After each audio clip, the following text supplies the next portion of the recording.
Hello there.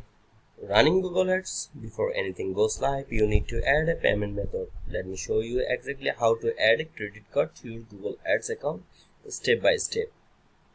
If you are creating a brand new account, you will start by entering your business info and creating your first campaign.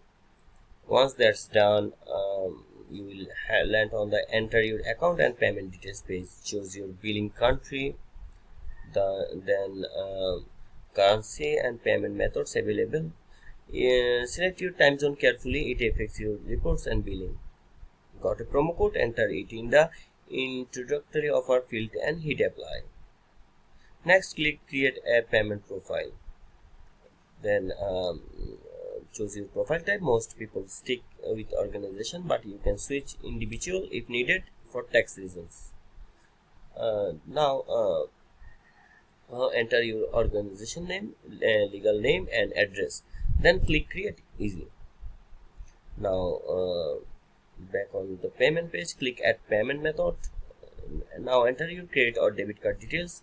Google may send a small temporary authorization charge. Don't worry, it's gone in a few days. If your payment settings it automatic, your ads will run once your account is activated. Don't want them live right away. Make sure your campaign is paused.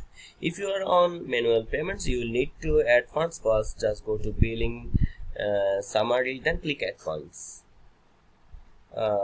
Already have an account and just want to update your card, just go to billing, then payment methods, then click add payment method. Enter your card details, check the box to make if your primary card, then hit save done. And that's it. And that's how you can add your credit card on your Google Ads.